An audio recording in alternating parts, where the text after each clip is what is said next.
Dear viewers, the Republic of Vanuatu consists of 83 volcanic islands scattered across the South Pacific Ocean. But here's a surprising fact. Only 65 of these islands are actually inhabited. Several others remain unoccupied because they contain active volcanoes that could erupt at any time. The nearest country is the Solomon Islands, located more than 540 kilometers away. To put this into perspective, Australia lies over 6,100 kilometers away by sea. This extreme isolation is one of the reasons why, despite being home to some of the most breathtaking natural beauty on Earth, Vanuatu remains relatively unknown to much of the world. Only around 100,000 tourists visit Vanuatu each year. Compare that to the Maldives, which attracts more than 1.5 million visitors annually, and you can begin to understand just how hidden this tropical paradise truly is. But what is even more astonishing is that, despite having a population of only around 330,000 people, Vanuatu is home to more than 100 different indigenous languages. This means that, on average, there is one language for roughly every 3,000 people, making it the country with one of the highest levels of linguistic diversity in the world. To communicate with one another, people often use a common language, called Bislama, a fascinating language that blends English, French, and various local dialects. The people of Vanuatu are predominantly Melanesian, often characterized by features such as darker skin tones, broader noses, and fuller lips. But there is another surprising aspect of the population. Many people in Vanuatu, especially children, have naturally light blonde hair, making them appear strikingly similar to people from Northern Europe. What makes this even more remarkable is that it is not the result of mixed ancestry. Instead, it is a naturally occurring genetic trait unique to the region. The contrast between dark skin and naturally blonde hair creates a truly extraordinary sight that is rarely seen elsewhere in the world. But the cultural surprises do not end there. The surprises don't stop there. Let's talk about Vanuatu's unique bar culture, because it is unlike anything you will find elsewhere in the world. When you walk into a bar in Vanuatu, you probably won't hear loud music, and you certainly won't see crowds dancing with excitement. Instead, you may be surprised by the silence. That's because local people do not usually visit bars for entertainment. They go there to drink kava, a traditional beverage made from the roots of a native plant. Kava does not energize you or create a feeling of excitement. Instead, it has a calming effect. It can numb the mouth, slow down physical movement, and place the mind into a deeply relaxed state. For many people, drinking kava is not just a social activity.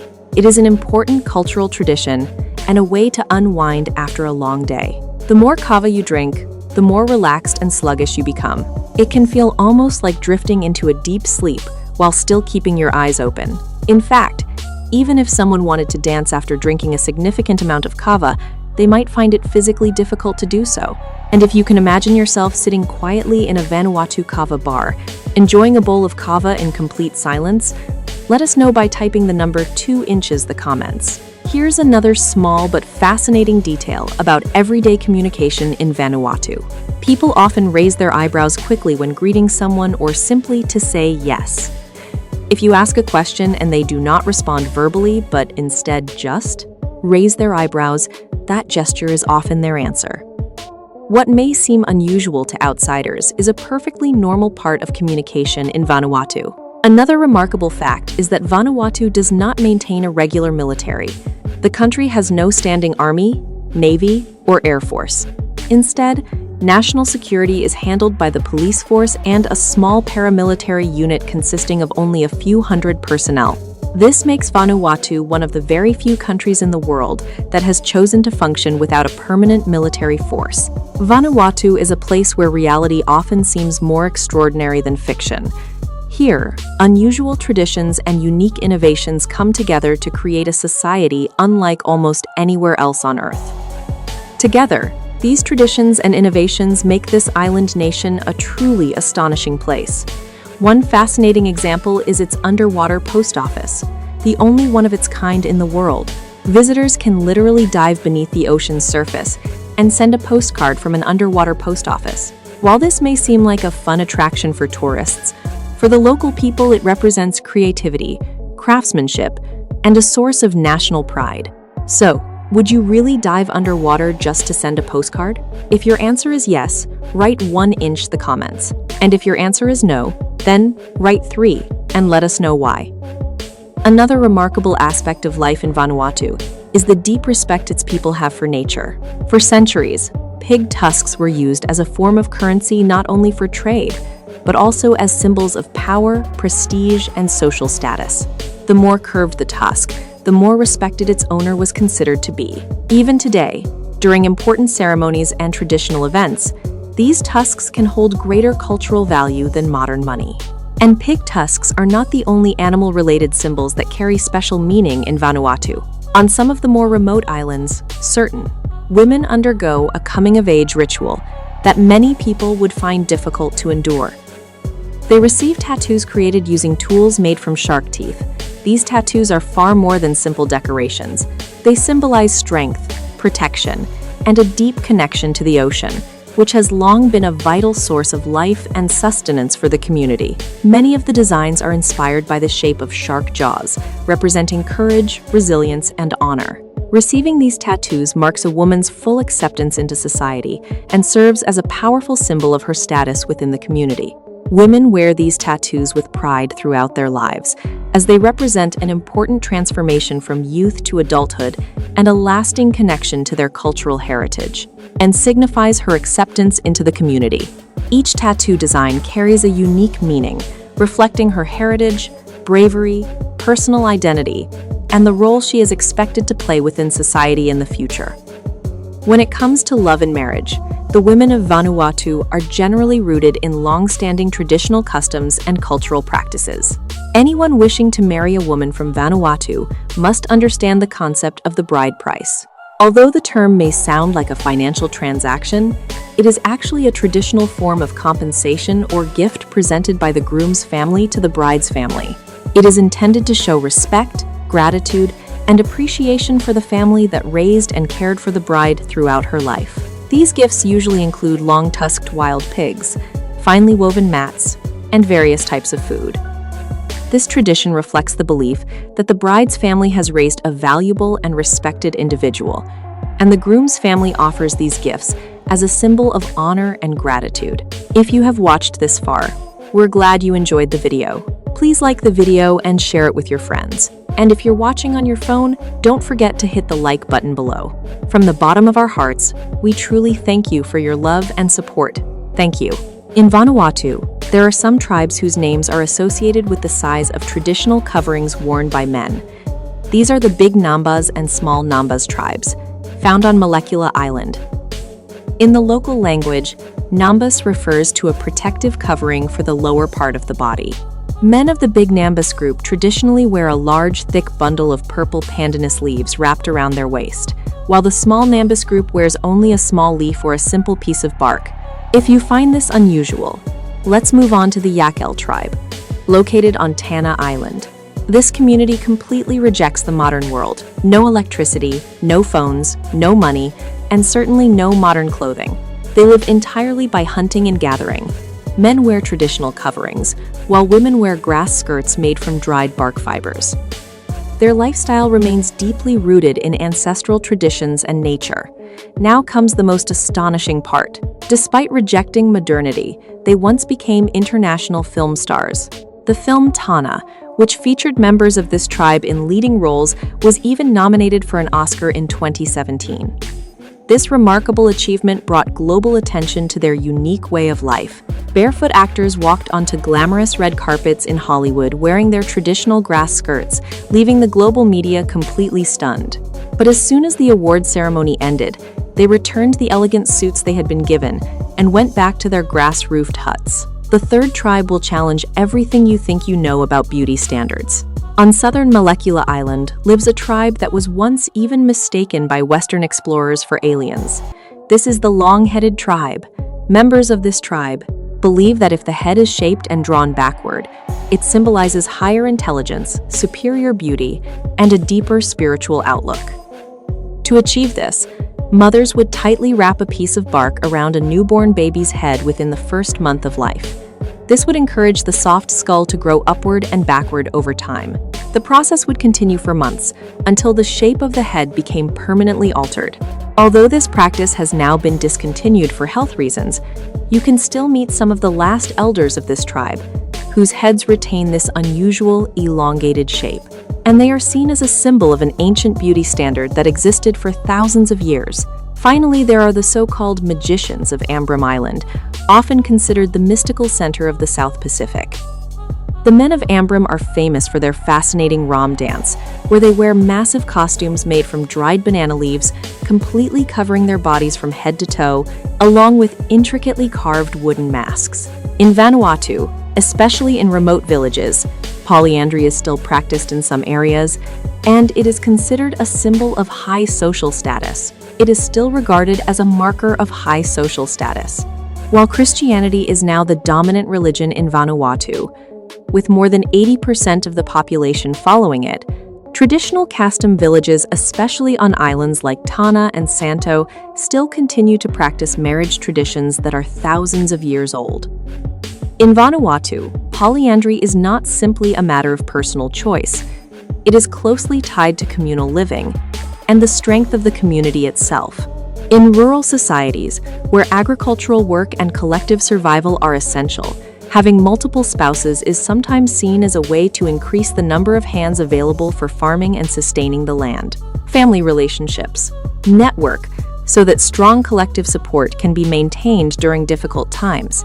Having multiple spouses is also believed to increase productivity and ensure that everyday responsibilities are shared among all members of the family.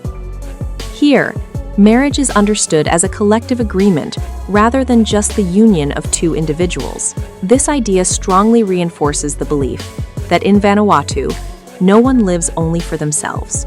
Every personal decision has a direct impact on the wider community. A man who has more than one wife, support. They are often regarded as respected leaders, symbols of strength, prosperity, and wisdom. This status is not based only on wealth, but also on the respect they earn and the role they play within the community. And here comes something truly surprising. In May 2024, Vanuatu was declared the happiest country in the world by the Happy Planet Index.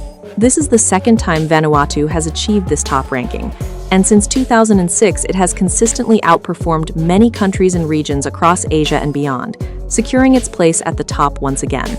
Achieved that position. Take a moment to reflect on this. It is a multicultural country where people speak around 120 different languages, yet there are no major ethnic or religious conflicts. This nation also faces frequent natural disasters that would devastate most countries. However, the people of Vanuatu find happiness in living in harmony with nature, valuing family, avoiding heavy dependence on money, and maintaining a consistently positive outlook on life. There is no income tax here, no income tax, no property tax, and no capital gains tax. Across the islands, most people have the right to use land and grow their own crops. Goods such as pigs, yams, and chili are often used for trade without involving money. Education is also free for children between the ages of 6 and 12. French is taught in most schools, reflecting the country's colonial history. However, only a small number of children continue on to higher education. One reason for this is that the university system is limited and mainly concentrated in the Port Vila region. At the same time, traditional knowledge and practical skills are often valued more highly than formal academic education. Is equally interesting.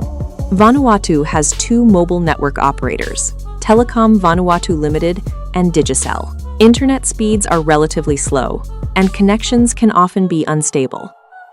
However, people at least have access to basic network coverage and electricity for phones. Many locals actually appreciate this limited connectivity because it allows them to stay connected without being overwhelmed by the digital world, helping them preserve their traditional way of life. The food in Vanuatu perfectly reflects the simple and natural lifestyle of the island nation. There is no rush here, and little industrialization. Food comes directly from the land and the sea, comes and is prepared using traditional methods. The recipes are passed down from generation to generation. Coconut is the foundation of almost everything here. It is used to enhance the flavor of meat, vegetables, and even desserts. Freshly caught fish is grilled, wrapped in banana leaves, or slowly cooked in coconut milk, giving the dishes a rich, pure, and authentic taste that is hard to find anywhere else in the world. One of the most traditional dishes is lap lap, considered the national dish. It is made from grated yam, taro, or cassava, mixed with coconut milk and sometimes meat or vegetables, then baked in an underground earth oven, or cassava-like grated root vegetables. It is mixed with coconut milk, wrapped in banana leaves, and cooked over hot stones in an underground oven. Another favorite dish is tuluk, a type of bun filled with spiced pork, which is also cooked in banana leaves. The use of banana leaves is not just traditional, it also adds a unique flavor and keeps the food incredibly moist and tender. Santo beef, raised on Espiritu Santo Island, is famous for its high quality and is even exported to neighboring countries such as Australia and New Zealand. The cattle roam freely across natural grasslands, which results in meat that is completely different from factory-farmed produce found elsewhere. It has a distinct quality and taste shaped by its natural environment. Now let's talk about the capital city, Port Vila, because it operates in a way that is very different from almost any other capital in the world. The main mode of transportation here is 15-seater vans, which are identified by a bright red bee on their license plates. But the most interesting part is that the people here don't wait at fixed stops instead. The buses go out looking for passengers. When you signal a vehicle and get on, the driver will ask you where you want to go. Rather than following a strict route, the driver turns the van into a shared taxi. It moves through different streets, dropping each passenger at their home or office in the most convenient order. Sometimes, you might even get a small city tour along the way, because the driver may need to drop another passenger in the opposite direction. But in return, you receive door-to-door service and at a very affordable price. If you are planning to send a package to a specific address or meet friends in Port Vila, be prepared you might easily get lost. That's because people rarely use house numbers or street names in their daily lives. Although streets do exist and are officially mapped, locals typically give directions based on landmarks. For example, they might say, near the big mango tree, the blue house with the red roof, or the shop that sells the best kava.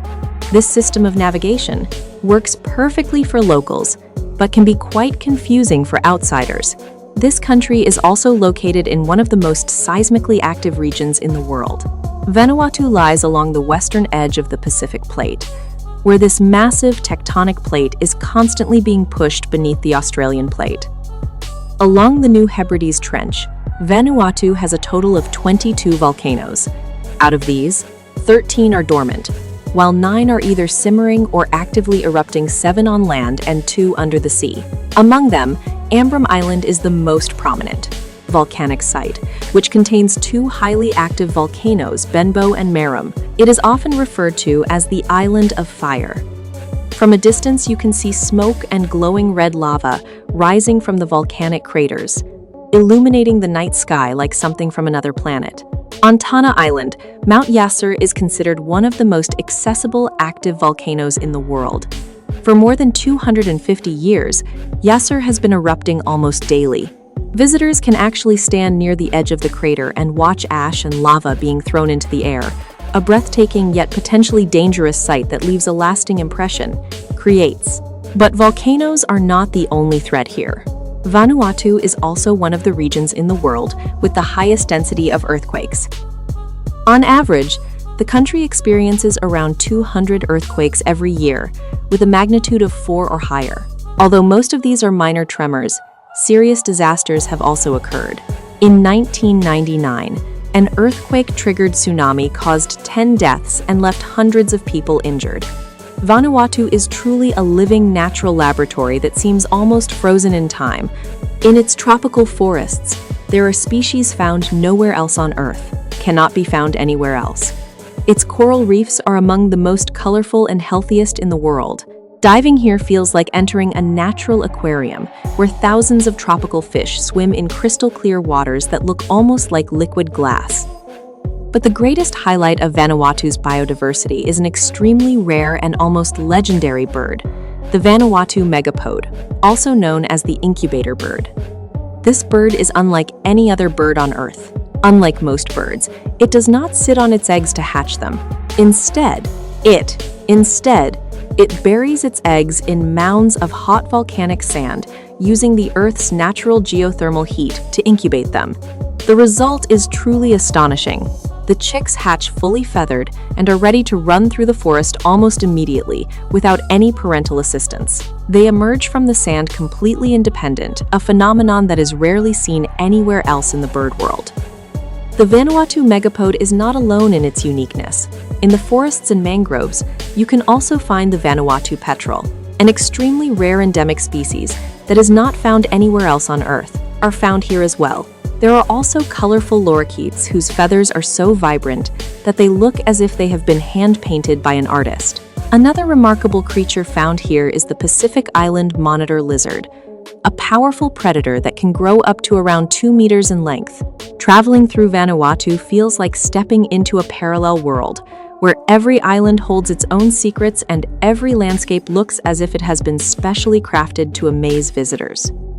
One of the most breathtaking locations is the Blue Hole, located on Espiritu Santo Island. Imagine a crystal-clear pool of water surrounded by lush tropical vegetation, where the blue color is so deep and intense that it seems to glow from within. The water is so pure and vividly blue that it almost feels unreal. Diving in the Blue Hole feels like plunging into another dimension, a natural sanctuary hidden within the jungle. The experience is so extraordinary that many visitors describe it as life-changing. The ocean itself also holds unique wonders. At Million Dollar Point, you will find an artificial coral reef created after World War II. After the war, when the American military equipment was dumped into the sea so that it would not have to be shipped back home. Today, this underwater graveyard is filled with tanks, trucks, and airplanes, now covered in coral and inhabited by schools of colorful fish. It is a true underwater museum, where history and nature merge in a single, extraordinary setting. This island group is considered one of the best diving destinations in the world. Its reefs are among the most well-preserved on Earth, and the marine biodiversity is so astonishing that it can leave even the most experienced divers completely amazed. ACT provides. Underwater visibility often exceeds 50 meters, allowing marine life to be seen with astonishing clarity. For those seeking peace, Vanuatu offers beaches that feel almost frozen in time. With white sand and turquoise waters, you may find yourself almost completely alone, just like at Champagne Beach, where it feels as if you are standing inside a hidden paradise that exists only for you. But for those seeking adrenaline, there is something entirely different waiting at the Smoky. Reaching the edge of the crater and watching explosions light up the sky is an experience like no other. It feels as if the Earth itself is creating fireworks. Standing near an active volcano, feeling the heat on your face, and hearing the roar of the planet is something that can change you forever. Vanuatu's economy reflects the simple and communal lifestyle of its people, challenging many of our assumptions about how societies should function. It is not a financial powerhouse. Instead, the country is largely based on subsistence agriculture, fishing, and small family gardens that supply local villages. Yams, cassava, coconuts, and kava are the main pillars of both the local diet and the economy. What is remarkable is that this system often works better for people than many modern economies. Families grow what they need, trade any surplus with neighbors, and maintain a quality of life that does not depend on endless economic growth or constant consumption. Tourism is an important part of the GDP, contributing through hotels, restaurants, and through travel and services, concentrated mainly on more accessible islands such as Ifate, Espiritu Santo, and Tana. However, tourism here also works in a very different way. It is small-scale and community-focused, designed not to exploit the natural environment, but to preserve it. At the same time, Vanuatu's economy is highly vulnerable, as it lies in a region where cyclones, earthquakes, and volcanic eruptions are common. Infrastructure is frequently damaged, which slows down development and makes investment more challenging. The country also relies heavily on international aid and remittances sent by migrants working in Australia and New Zealand. It is important to note that there has been very little large-scale industrialization here. Vanuatu maintains a rural and craft-based economic profile, which helps preserve its culture and traditions. but also limits conventional economic growth. This economic simplicity is part of the island lifestyle, one that values land, sea, and community more than profit or the fast pace of modern capitalism gives. In Vanuatu, there was once even a belief system where people worshipped consumer goods, and famously, Prince Philip, the husband of Queen Elizabeth II. This story began during World War II, when residents of several islands in Vanuatu first witnessed American military aircraft, ships, and modern supplies. Local people saw foreign soldiers reading orders, giving signals, and setting up antennas while supplies seemed to rain down from the sky. Canned food, clothing, medicines, and machinery appeared almost magically, as if they were gifts from the heavens. When the war ended and the soldiers left, all the supplies disappeared. For the local people who had never experienced a modern economy before, it felt as if these goods were gifts from gods or ancestors, and that the white men had simply been chosen to receive them first. This gave rise to what Western anthropologists later called a cargo cult. Some communities began building makeshift runways out of mud, crafting models of airplanes and radios from bamboo, and even organizing military-style parades to imitate the rituals of Western soldiers. They believed that by copying these actions correctly, the divine goods would return. From this cargo belief system emerged a key figure in the faith of the people of Tanna, John Frum. They believed he was a mysterious American figure who had promised to return with wealth, goods, and prosperity. For decades, some communities have continued to wait for John Frum's return every year on February 15, performing rituals involving American flags, handmade uniforms, and cargo cult traditions that remain deeply rooted even today. Even now, some people still believe that John Frum will one day return, but there is one part of this story that will surprise you. In the village of Yaunanan on Tanna Island, a small community believed that Prince Philip was a living god. This belief is said to have originated from an ancient local legend about a pale-skinned mountain spirit's son who left the island and would one day return with power and prosperity. When the local people learned about the British royal family during the time Vanuatu was jointly colonized by Britain and France, they came to believe that Prince Philip matched the figure described in their legend. The Vanuatu archipelago has been inhabited for nearly 3,000 years. The islands have been inhabited for around 3,000 years. The first settlers were Austronesian people, who traveled across the vast Pacific Ocean in canoes to reach these islands. After establishing permanent settlements, they developed agriculture, practiced fishing, and built rich cultural traditions.